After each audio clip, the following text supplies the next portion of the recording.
As human beings, we are a prey species. We are a prey and a herd species. All right. So we've evolved to be prey. It's just that we were so good at being prey, we somehow managed to be apex predators. Right. But we're like pseudo apex predators because we don't actually have the psychology, the emotions, or the hormones of a predator. We don't operate in a predator, like a predator in any way, shape, or form. We are still very much prey, right? And we are still very much a herd species.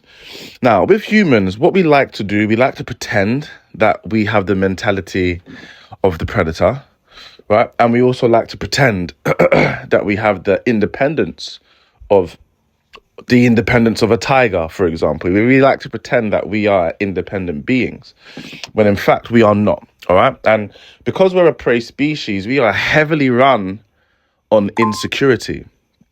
Insecurity does everything for us, right? The reason why we love other people is because of insecurity. The reason why we are kind to other people is because of insecurity. The reason why we try to build connections is because of insecurity. The reason why we can't walk away from other people is because of insecurity. The reason why we miss people is because of insecurity. Insecurity stitches and bonds us together, right? This is why it's so hard to break up with somebody, right? And also, this is also the reason why we may not like someone at first, but if they pull away from us, right, if they create separation and create distance, all of a sudden, it's almost as if our brain is trying to convince us that we do like them. All of a sudden, somebody who was unattractive, when they've pulled away, they're kind of attractive now, right?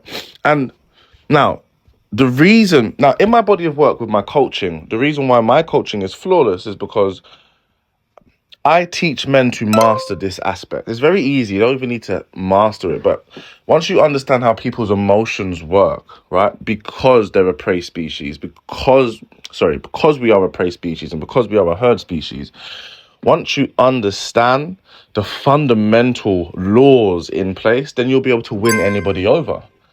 Human beings, we are not these powerful individuals, hard to manipulate, hard to influence, hard to change the opinion of, right? We are easy. We are very suggestible, actually. We're very suggestible, actually, and we're very fickle. We don't tend to stand on things, There are ways to which you can convince somebody otherwise, right? And this is why we talk about seduction. So, when you are dating the opposite sex, when you decide to engage into an intersexual dynamic with the opposite sex, there are a couple of facts you need to understand. First of all we all suppress our emotions. So everyone that you know, every single person that you know, for a fact, right? Well, pretty much. I mean, unless you guys know some anomalies, like me. Every single person that you know for a fact suppresses how they feel about you, intentionally and unconsciously. We suppress how we feel about others, right? And so we suppress how we feel about everything. We suppress how we feel about everything, and especially how we feel about other people. We suppress how impressive we find other people.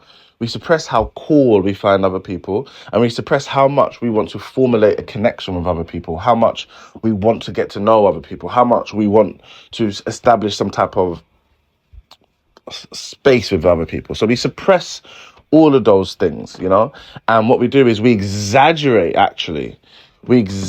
how we feel about ourselves, right? So this is a fact, okay? People suppress how they feel about you, and they exaggerate how much they feel about themselves, okay? So the reason why you guys are so unsuccessful in dating and relationships is because you guys believe the opposite, right? You believe that person. You believe how low they think of you, and you believe how highly they think of themselves, right? Because, and you're doing the same thing as well. You actually see yourself as quite low. Most people are very insecure. You see yourself as quite low, quite undeserving, really. And you'll see others as like big. You will see other people as valuable, right? But what you do is you suppress how you feel about other people, and then you pretty much kind of lie to yourself to kind of boost your own ego. So, and the reason why we know this is because, for example, when someone passes away, when somebody dies, all of a sudden you feel all of your repressed emotions about that person, right? Right? When somebody dies, you feel all of your suppressed emotions about that person. You could have a celebrity that you used to watch when you was a kid could die. A celebrity that you haven't seen in 5 years on TV could die. You could feel emotional about that, right? You could feel emotional about that. But why is that? What if I was to tell you that you've always felt that strongly about that celebrity? You've always felt that strongly about these people. Everyone that has died and you've had an emotional reaction, what if I was to tell you you've always felt that strongly about that person?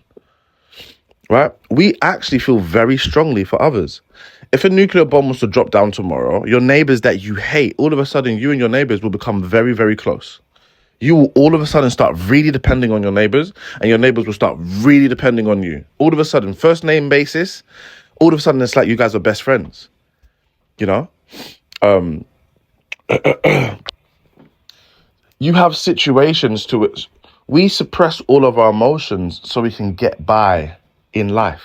We can't walk around feeling all of how we feel about everything. So we have to suppress it. You know, I can't walk about my day feeling just how much I love my kids and my family. I can't feel all of those emotions every day. Nothing will be done. So what my body does, my body works to suppress my emotions in where I can suppress the emotions. Anything that is not a threat, anything that is not a problem, everything that is smooth sailing qualifies me to suppress my emotions in that department so I can use my resources and my capacity elsewhere, right? This is the reason why we are attracted to problematic people, especially women. Do you understand what I'm saying? Because if you are dealing with for example, if a woman is dealing with a man and this man is presenting no problems to her, then naturally her body will move to suppress how she feels about the entire situation. Do you get it? The woman doesn't want to remain in a state of anxiety, unpredictability, not know if you're coming or going, hot or cold. Women lose their minds over men, right? Women lose their minds over men. They develop limerence, they fixate, they obsess, right? They have a very, very unhealthy relationship with obsessing over love interests, right? And that will cause a woman pain. All of a sudden, you don't pick up your phone. She's going to be in pain now, negatively ruminating about all of the things you could be doing to to hurt her feelings, conspiring against her. So what a woman naturally is going to do is she's going to be, okay, this is causing me too much stress. I'm going to suppress my emotions regarding this person so I can focus and feel better. Right. And then on top of that, what you guys do, you guys are taught to impress women, to validate women. As I always say, validation works as a numbing agent. Validation is the perfect thing to suppress your feelings. This is why we seek validation. This is why women seek attention, so they can be validated and they can have their powerful feelings suppressed, so they can be in a state of control. All right. So what you guys do when so think about it. You meet a woman, right? And your whole idea is to just impress her and validate her. Well, all you're going to do is put her into a state to where she doesn't need to feel all of her emotions regarding you. You get it? You are a safe option. Boom. Do you get it? So, but what the safe option just simply becomes, you are somebody that I don't feel a great deal of emotions for. So you're a safe option. But what you want to do as a man, and this is how, if you're a 4 out of 10 and you want to bag yourself an 8, 9 or a 10 out of 10, this is how you do it, okay? You want to make the woman, the people you are dealing with, feel a great deal of emotions about you. So you do not actually want them to suppress how they feel about you. So in order for her to not suppress how she feels about you, you can't be a safe option. You can't be a safe option, and you also can't validate her for no reason. If you give her unearned validation, you will keep her emotions suppressed. She won't feel a lot about you. Her body will move to suppress how she feels about you so she can put her energy into more dire things, right? And what the woman will do is the woman will put that energy into another man, into a problematic man, into a man who demands that she feels a lot. This is going to be a man who is triggering her. This is going to be a man who is not meeting her expectations. This is going to be a man who is unpredictable. This is going to be a man who is uncertain with her, right? She always feels like she's going to get somewhere, and then all of a sudden his uncertainty creeps back in again. This is an uncertain guy. This is a guy who puts other things before her, you know? So she's always fighting for his attention, always in competition with something. You know, it's not necessarily another woman. It can just be his purpose, his dreams, his ambitions, you know, like, so she's always a side chick to something that this man is working towards, right? The man who is problematic and doesn't allow the woman to suppress how he feels about him, right? But just because of his unpredictable and his uncertain nature, this man is going to trigger a lot of insecurity within the woman. But insecurity is required for both man and woman to fall in love. Right, so you have the men out there, you have the nice guys does everything to make sure that the woman doesn't feel insecure. The nice guy does everything to make sure that the woman does not feel a lot of emotions about him. The nice guy does everything to make sure that the woman is validated and she has her general emotions suppressed. And this is why the nice guy finishes last. The nice guy is not providing the woman with anything she wants. Okay, now the player, the F-boy, he is. Okay, that guy, his lifestyle alone makes the woman feel insecure all of the time. This automatically does not allow the woman to suppress her emotions about this man. You know, his the